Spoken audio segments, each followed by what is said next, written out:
Bible अपने church को स्वर्ग में उठाने के लिए यीशु मसीह की वापसी के बारे में बात करती है। इस घटना को अक्सर रैप्चर कहा जाता है। इस महत्वपूर्ण घटना का वर्णन कई अनुच्छेदों में किया गया है, जिनमें 1 थिस्सलुनीकियों 4:16-17 और 1 कुरिन्थियों 15:51-52 शामिल हैं, जो इस भविष्य की घटना का एक विशद चित्रण प्रदान करते हैं। यीशु ने अपनी वापसी का वादा किया। यीशु अपने शिष्यों से बात करते हुए वापस आने और उन्हें अपने साथ रखने का वादा करते हुए। प्रभु का अवतरण। प्रभु यीशु एक ऊंचे आदेश के साथ, महादूत की आवाज और ईश्वर की तुरही की आवाज के साथ स्वर्ग से उतर रहे हैं। 1 थिस्सलुनीकियों 4:16-17 क्योंकि प्रभु आप ही ऊंचे स्वर से प्रधान दूत के शब्द के साथ स्वर्ग से उतरेंगे। मृतकों का पुनरुत्थान। मसीह में मृत लोग अपनी कब्रों से बाहर आ रहे हैं। उन्हें खुशी और महिमामंडित शरीरों के साथ चित्रित किया गया है। विश्वासियों का उत्साह। विश्वासियों को बादलों में उठाया जा रहा है।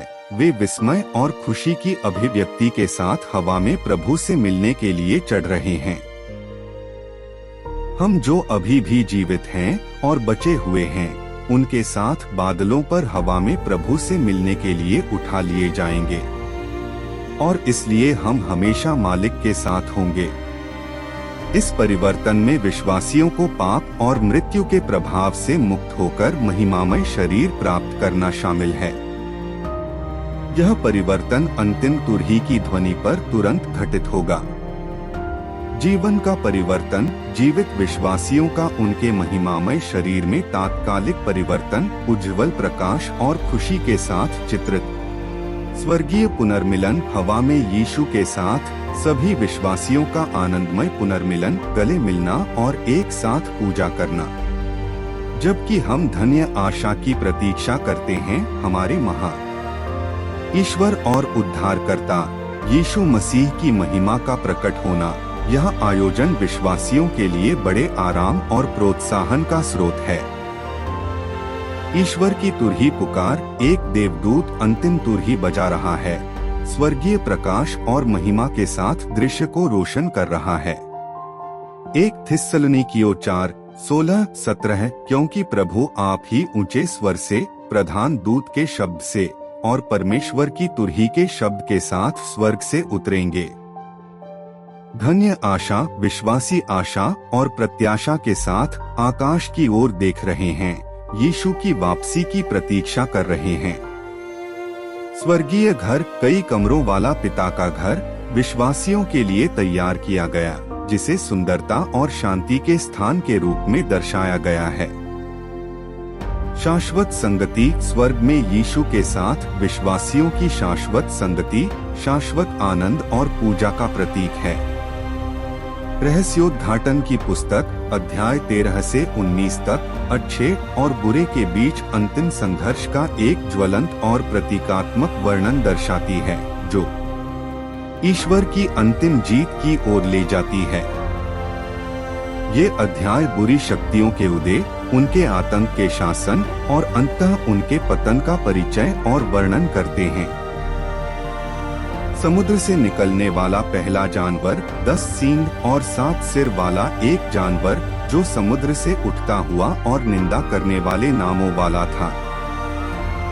पृथ्वी से दूसरा जानवर, एक जानवर जो मेमने जैसा दिखता है लेकिन अजगर की तरह बोलता है, संकेत दिखाता है और पहले जानवर की पूजा करने के लिए मजबूर करता है। जानवर का निशान। लोगों को अपने दाहिने हाथ या माथे पर एक निशान मिलता है, जो 666 का प्रतीक है। मेमना और 1,44,000 मेमना 1,44,000 अनुयायियों के साथ सिय्योन पर्वत पर खड़ा होकर एक नया गीत गा रहा है। 7 कटोरे वाले देवदूत। 7 स्वर्गदूत पृथ्वी पर परमेश्वर के क्रोध के कटोरे उंडेलने की तैयारी कर रहे हैं।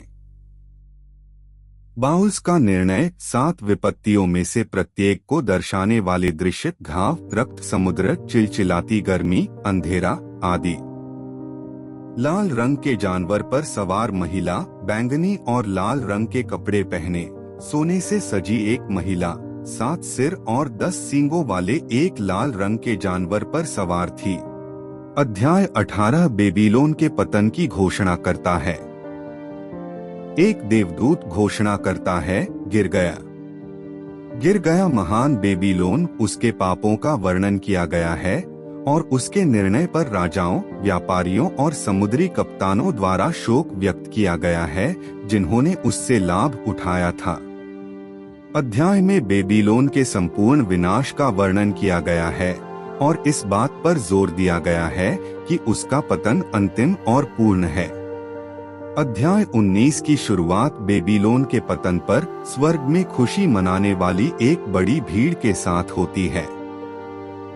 इस खंड में मेमने के विवाह भोज की विशेषता है, जहां चर्च दुल्हन मसीह दूल्हे के साथ एकजुट होता है।